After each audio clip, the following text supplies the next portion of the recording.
नमस्कार मित्रांनो, आज आपण चर्चा करणार आहोत एका अत्यंत महत्त्वाच्या विषयावर. तो म्हणजे 20 ते सेवानिवृत्तीनंतर जीवनाच्या प्रत्येक टप्प्यातील गुंतवणूक हा आजचा आपला विषय आहे.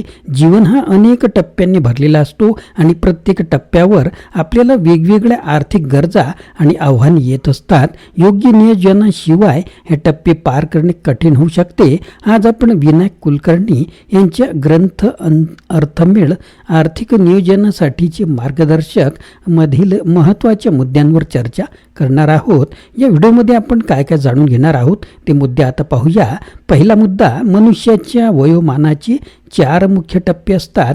ते म्हणजे 20 ते 35चा एक टप्पा, 35 ते 45चा दुसरा टप्पा, 45 ते 58 हा वयोगटाचा तिसरा टप्पा आणि चौथा टप्पा सेवानिवृत्ती नंतरचा टप्पा.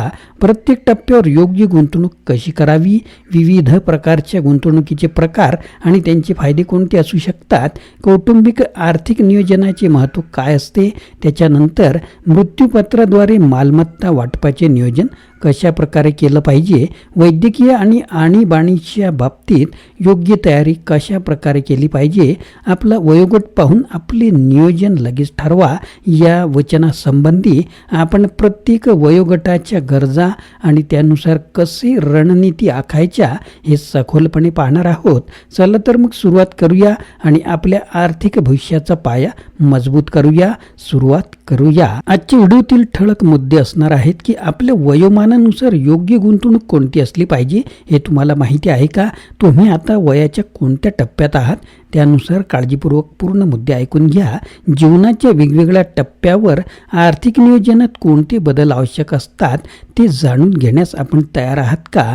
कौटुंबिक आर्थिक स्थैर्यासाठी योग्य गुंतवणुकीची निवड कशा प्रकारे केली पाहिजे, आपल्या संपत्तीसाठी मृत्यूपत्र तयार करण्याचे कोणते फायदे आहेत हे जाणून घ्यायचं आहे का? सेवानिवृत्तीनंतरच्या आर्थिक सुरक्षिततेसाठी कोणते मुद्दे विचारात घेणे आवश्यक आहे, वैद्यकीय आणीबाणीच्या वेळी आर्थिक तयारी असणे का महत्त्वाचे असते, वयोमानाच्या प्रत्येक टप्प्यावर योग्य आर्थिक निर्णय घेतल्यास भविष्यातील स्वप्ने कशी साध्य करू शकतो, तुम्हाला तुमच्या भविष्याच्या आर्थिक नियोजनासाठी योग्य मार्गदर्शक हवे आहे का?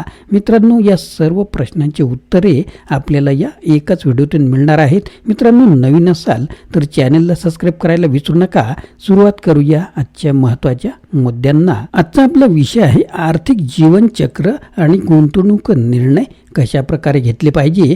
तर जीवनचक्राच्या 3 टप्प्यांपैकी पहिला टप्पा सुरू झाला की दुसऱ्या आणि तिसऱ्या टप्प्यातील नेमकी गरज स्पष्ट होत असल्याने उर्वरित काळात शक्य तेवढी गुंतवणूक करून आर्थिक गरज आपल्याला भागविता येते. मनुष्याच्या जीवनचक्रातील पहिल्या टप्प्यात वय वर्ष 20 ते 35 मध्ये pension fund, shares, mutual funds आणि सार्वजनिक भविष्य निर्वाह निधी खात्यामध्ये PPF गुंतवणूक होणे ही आवश्यक ठरते. वयाच्या 35च्या नंतरच्या 10 वर्षात स्थिर उत्पन्नदायी योजनांमध्ये गुंतवणूक वाढवून ती एकूण गुंतवणूक निधीच्या 40% नेण्याचा प्रयत्न हा झालाच पाहिजे. तरच अतिरिक्त उत्पन्नाचा लाभ तुम्ही योग्य वेळी तुम्हाला घेऊ शकता. जास्त जोखीम स्वीकाराव्या लागणाऱ्या शेअर्स व म्युच्युअल फंडात गुंतवणूक निधीच्या 50% पेक्षा अधिक गुंतवणूक होणार नाही याची काळजी घेणं आवश्यक ठरते. प्रदीर्घ काळासाठी केवळ भांडवल वृद्धीच्या अपेक्षेने गुंतवणूक करताना कालपरत्वे त्या निवडणुकीची साठी आपल्याला गुंतवणुकीची कमी होत जाणारी किंमत दुर्लक्षून चालणार नाही. मुलांची शिक्षण, लग्ने, मुलांसाठीचे उद्योग, व्यवसायासाठीची उभारणी इत्यादी उद्दिष्टांसाठी कालमर्यादेची आखणी करणे आवश्यक ठरते.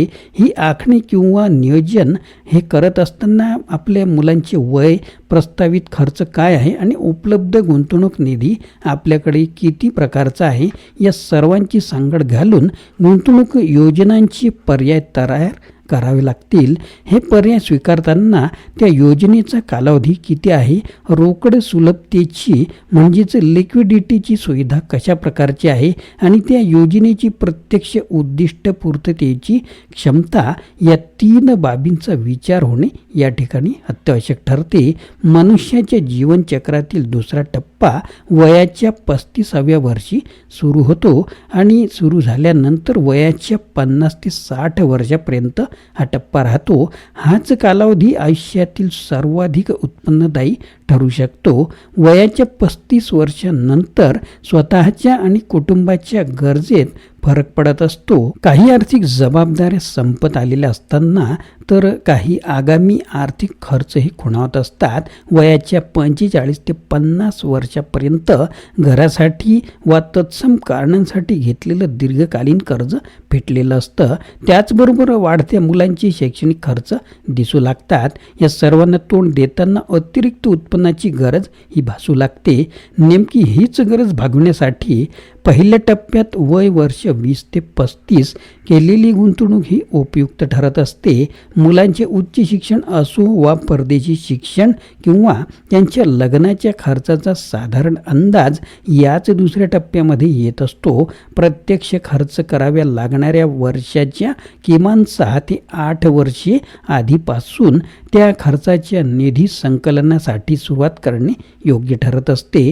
म्युच्युअल फंडाचे युनिट्स आणि शेअर्समध्ये केलेली गुंतवणूक याच काळात उपयोगात आणून निधी गोळा होऊ शकतो. लहान मुलांच्या नावे गुंतवणूक करताना त्यांच्या शालांत परीक्षा, 12वीचे वर्ष आणि पदवी अभ्यासक्रमाची निवड या 3 शैक्षणिक टप्प्यांच्या खर्चाचा अंदाज घेऊन गुंतवणूक ही करावी लागते.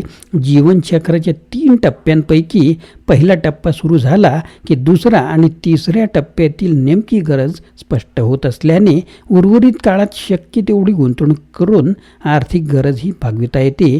मुलींचे लग्न साधारणपणे 22 ते 29 वर्षे या काळात सहसा केले जातात. त्यामुळे मुलींच्या बालपणापासून सुरुवात करून तिच्या वयाच्या 15व्या वर्षानंतर गुंतवणूक निधी वाढवत नेणे इष्ट ठरते. सार्वजनिक भविष्य निर्वाह निधीचे खाते म्हणजेच PPF खाते, म्युच्युअल फंडाच्या नियोजनबद्ध गुंतवणूक, SIP योजना, सुकन्या समृद्धी योजना यांचा एकत्रित वा स्वतंत्रपणे विचार करून मुलाच्या व मुलीच्या शिक्षण व लग्नाची उद्दिष्टपूर्ती करता येणे सहज शक्य आहे. वयाच्या 50 नंतर सेवानिवृत्तीचे वेध लागतात आणि एका महत्त्वाच्या टप्प्यास प्रारंभ होतो. सेवानिवृत्तीनंतरचा टप्पा हा अखेरचा टप्पा असतो. उत्पन्नाची पातळी घसरलेली असते. उत्पन्नाची गरज सुद्धा मध्यम स्वरूपाची असते. वैद्यकीय खर्चाची गरज वाढलेली असते. अशावेळी अल्प किंवा अत्यल्प मुदतीची गुंतवणूक निवडणे योग्य ठरते. कोणतीही जोखीमयुक्त गुंतवणूक टाळणे हितकारक असते. कौटुंबिक आर्थिक नियोजनाबरोबरच मृत्यूपत्राद्वारे मालमत्तेची वाटणी कुटुंब सदस्यांबरोबर चर्चा करून ठरविणे हे या अखेरच्या टप्प्यातील महत्त्वाचे कार्य असते. तसेच वैद्यकीय आणीबाणीच्या खर्चाची तरतूद करणे ही या चौथ्या टप्प्याची गरजच असते. अडीअडचणीला किंवा आणीबाणीच्या प्रसंगासाठी आपण आता सांगितलेल्या प्रत्येक टप्प्यात एकूण गुंतवणुकीच्या किमान 10% गुंतवणूक राखून ठेवावी लागते. गुंतवणुकीच्या भांडवली वृद्धीलाही इथे महत्त्व आहे. गुंतवणुकीवरील उत्पन्न नियमित घ्यायचे की भांडवली वृद्धीद्वारे मिळवायचे हे प्रत्येकाचे वय, दृष्टिकोन आणि पैशांची गरज यावर अवलंबून असते. स्वतःची बचत करण्याची नेमकी क्षमता लक्षात घेऊन गुंतवणूक निर्णय घेणे हे आवश्यक ठरते. हे सर्व करीत असताना काळानुसार अनेक जीवनमूल्य बदलत असतात. ते लक्षात ठेवून निर्णय घ्यावे लागतात. तर मित्रांनो, आपण पाहिलं की आपल्या जीवनाच्या प्रत्येक टप्प्यावर योग्य आर्थिक नियोजन किती महत्त्वाचं असतं.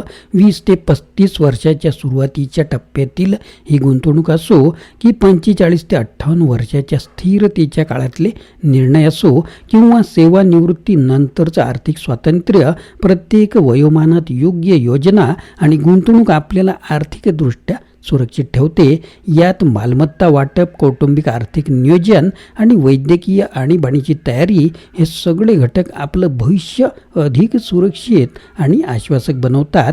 जर आपण या सर्व मुद्द्यांचा विचार करून आपल्या आयुष्याच्या प्रत्येक टप्प्यावर योग्य गुंतवणूक केली तर नक्कीच आपण आर्थिक स्थैर्याच्या दिशेने एक पाऊल पुढे जाऊ शकतो. अर्थमेळ सारख्या उत्कृष्ट पुस्तकांच्या मार्गदर्शनाने आणि विनायक कुलकर्णी यांचे विचार लक्षात घेऊन आजपासूनच आपल्या आर्थिक प्रवासाची सुरुवात करूया. आमचा व्हिडिओ आवडला असेल तर लाईक करा, सबस्क्राईब करा चॅनलला आणि शेअर करायला विसरू नका. आर्थिक नियोजनासंबंधी आपल्या मित्रांना आणि कुटुंबांनाही या महत्त्वाच्या माहितीचा लाभ घेऊ द्या. पुढच्या व्हिडिओत पुन्हा भेटूया. धन्यवाद.